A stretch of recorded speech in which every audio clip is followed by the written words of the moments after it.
now. It's really annoying. Is it? Yeah. With all that head? Yeah. Well, if...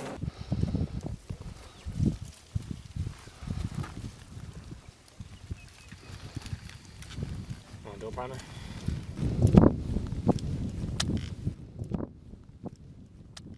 I think there's more 30 seconds than there's minutes, so they can only got 3 minutes. We'll get through all 3 minutes on here, though. Just get rid of the minutes. Yeah. I'll just drop it in the same hole. I'll drop it versus throwing it.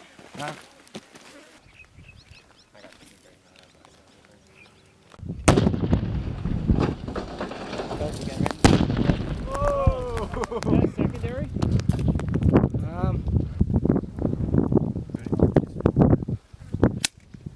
Smoky. My ears are ringing.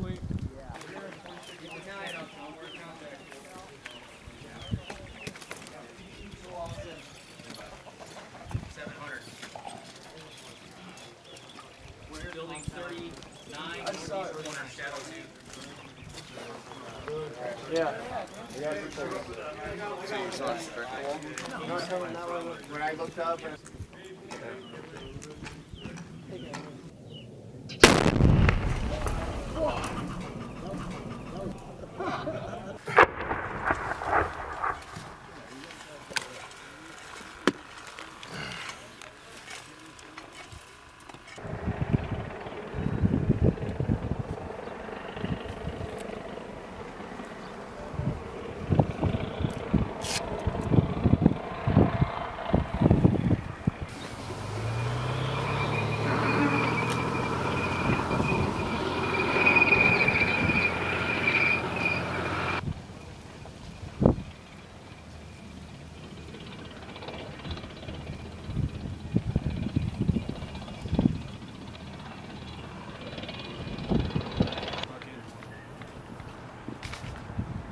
Billard, where are you guys going? What the hell?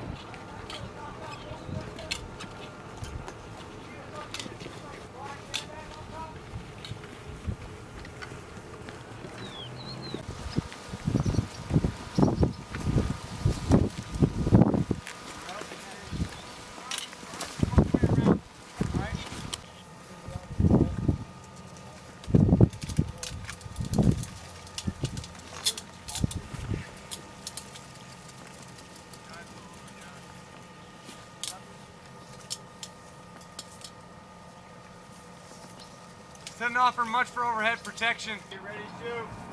You know how to use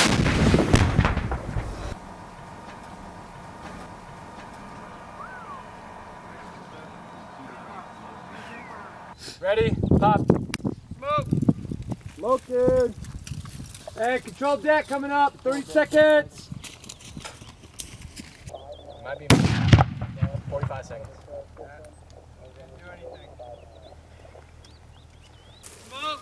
Smoke! Roger. Control deck is smoking. 3, 2, 1! Too close. Everybody okay? It's coming. It's more right. It's more right, not left. Yeah, I'm looking on this right. Takes direction.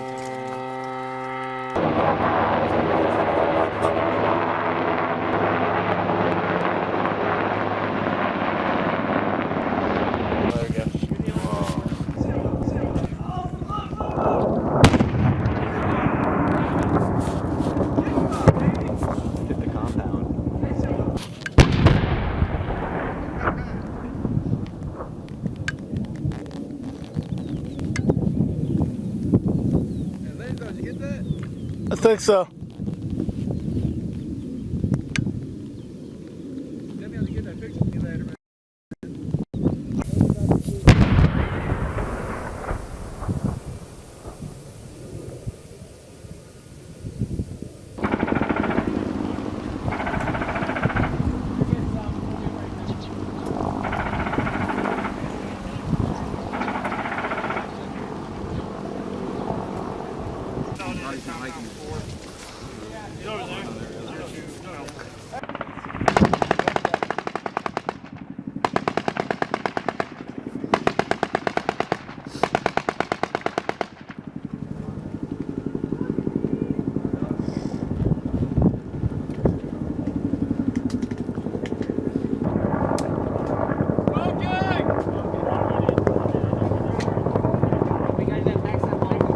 5, 4, 3, 2, 1.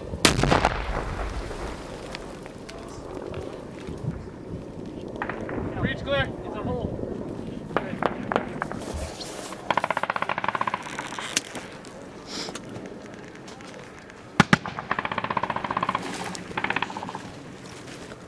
We got holes in the south.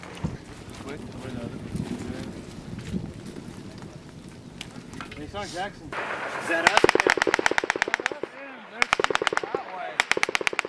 Who is? Somebody shooting that way. Yeah, that's second. Because of the wall. They just don't want tank to put a main gun around in them.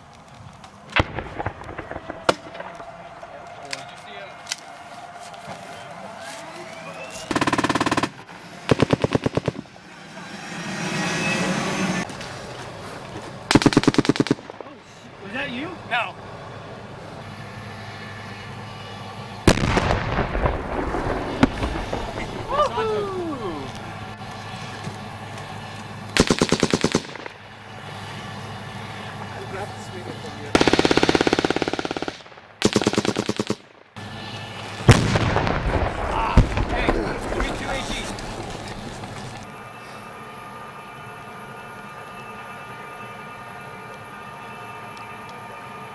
Yep. Almost positive it's going to be popping that up, but I can't see it good enough.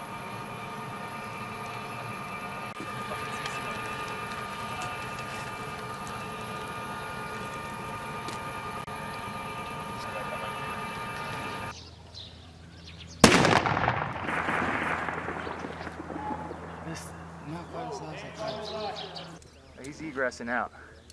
He's heading up north. That dude is running. Oh, dude. Yeah, I'm gonna. Recon by fire. Go ahead. See the tank you got there? Oh, he's going right.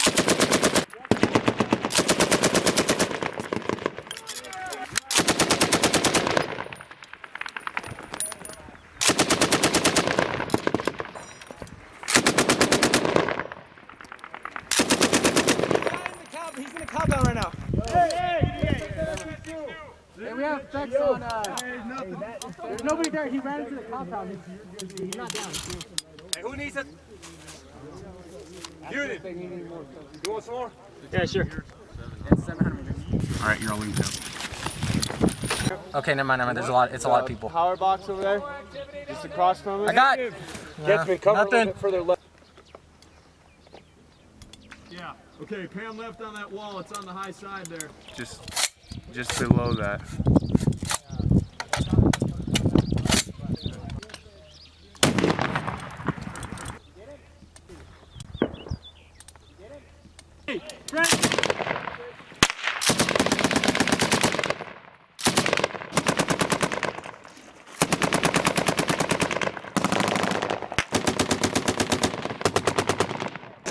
Hey, how you guys doing on ammo?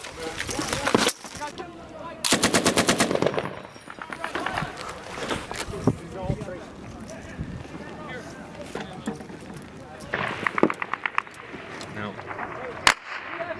What are you saying? Right here. Give it to me.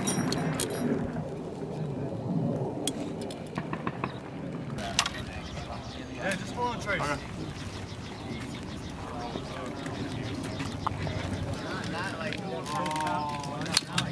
I'll be this guy out there.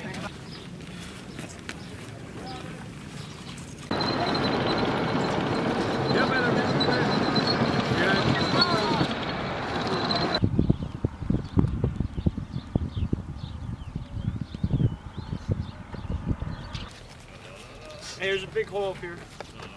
It's a Carez.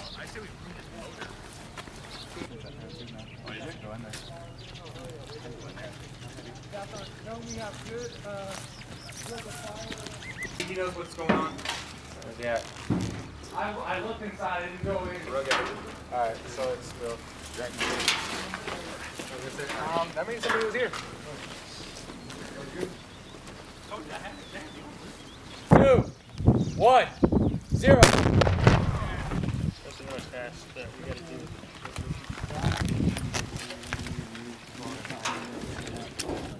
We got a shepherd over there.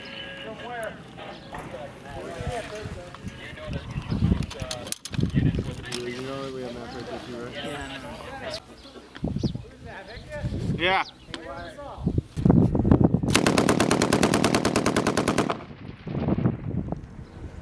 Bam, bam, bam!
Post rotation, but I don't know if he's going to do it or not. Don't worry.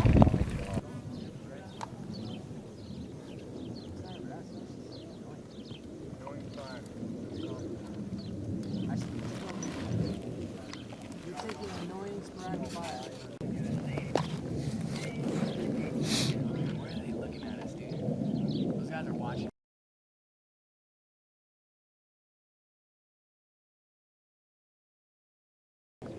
Same technique. We're gonna try 30 mic lines.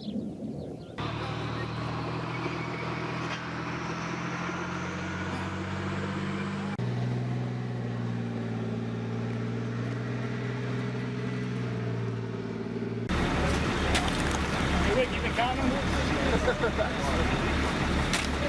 Yep, 5 see you guys later.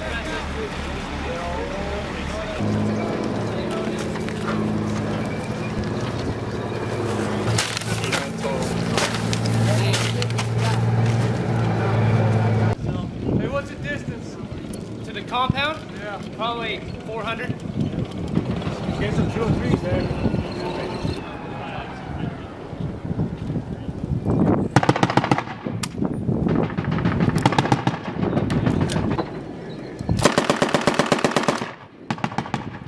Hey, make sure you're not shooting over the tank.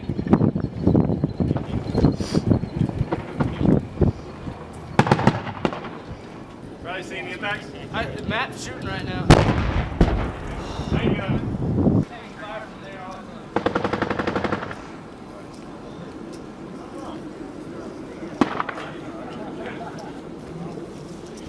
That person's gone if they didn't get hit. Those guys are gone by now. They're probably back in that. All it is up here is it's tree, compound trees, a berm, and then I can't see past that. Riding along the tree lines, hiding. See that bush line straight ahead of us? It's the one that's got like the transformer to the left of it. Can you range that for me?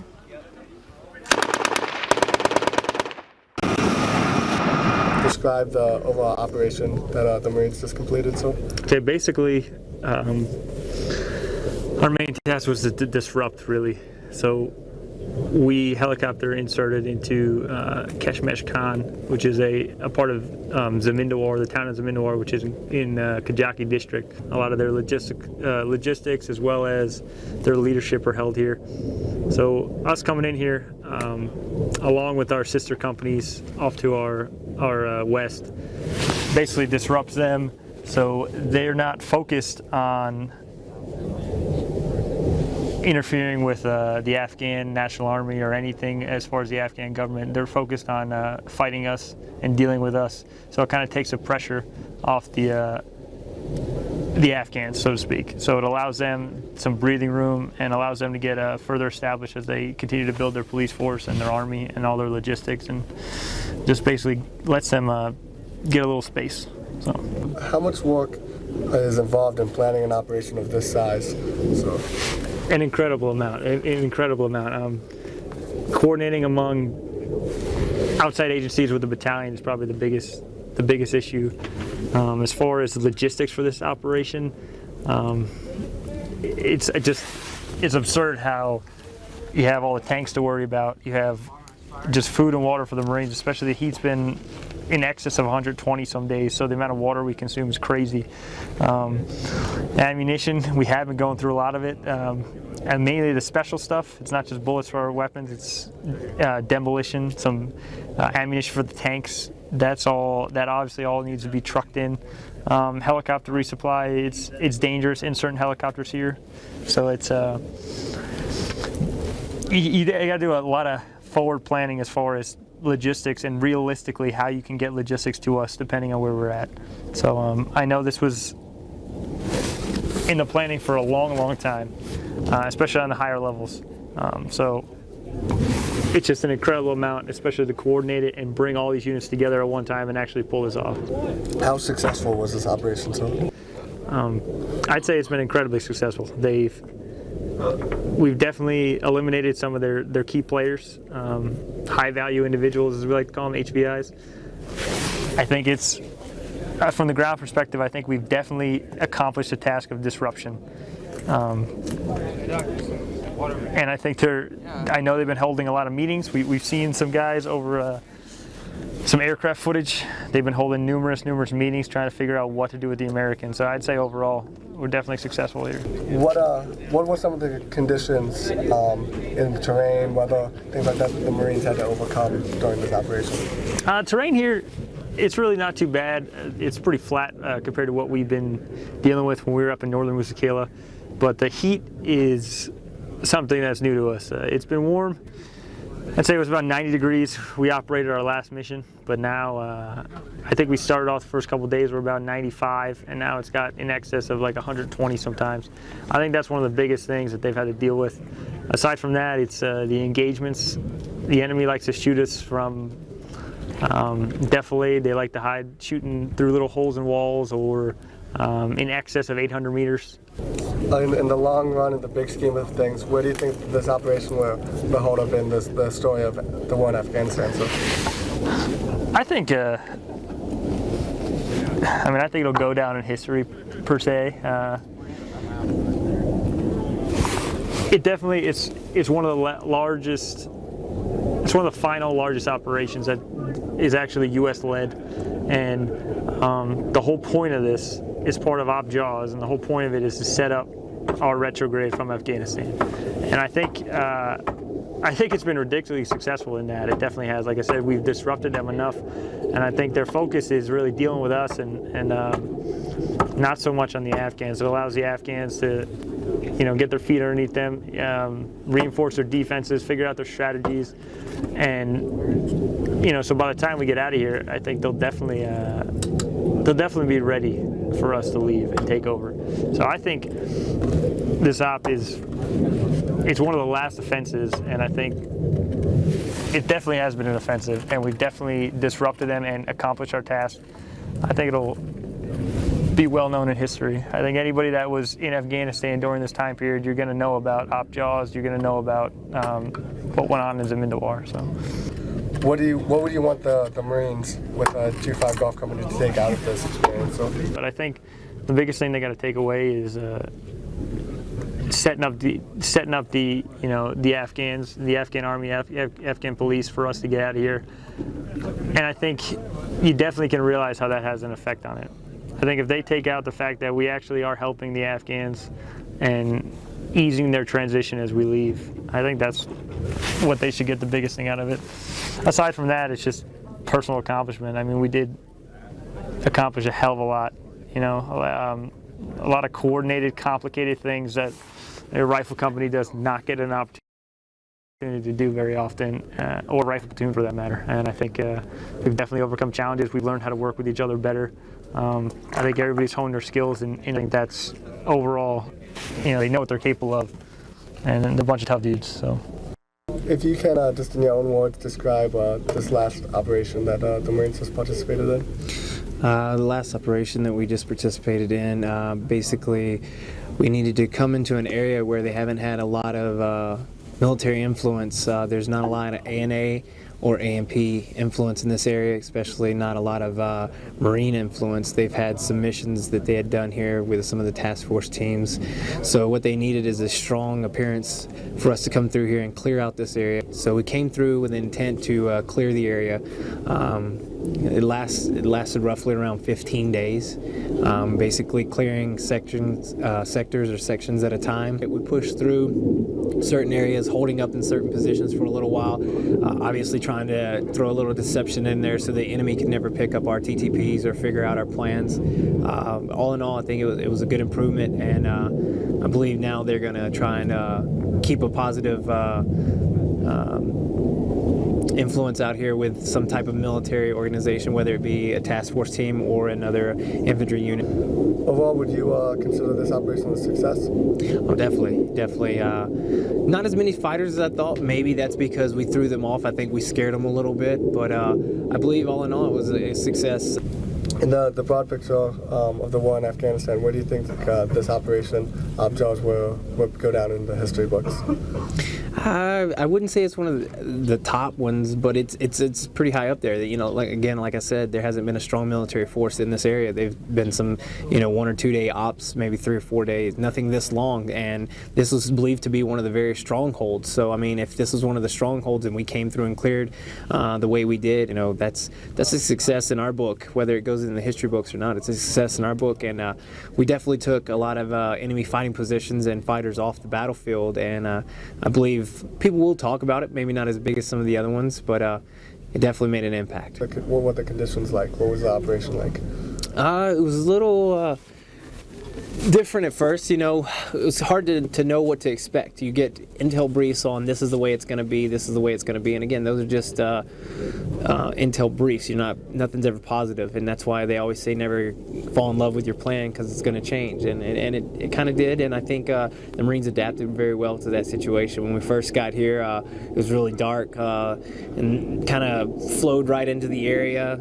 and then from there I wouldn't say it was play it by ear, it was detailed higher on what our intent was and what we were doing, and I think the Marines flowed through that pretty well, going to one area, knowing what they had to do in that specific area, and then standing by for the next mission, and then getting briefed, and then literally after getting briefed, flowing right into the next area, section. I think that worked really well for us, and that, again, like I said, it keeps the enemy guessing, on what our TTPs are, what our objectives, because the main thing we try to teach the Marines is never set a pattern, never set, the same routine. If you're always doing something a little different, mixing it up, going left instead of where you normally went right, it works really good for us. So I think all in all it was a success. What would you want the Marines to take out of this experience? I believe whether we had positive influence on the civilians or whether we took a bag out of the field or we detained somebody, great things came from this.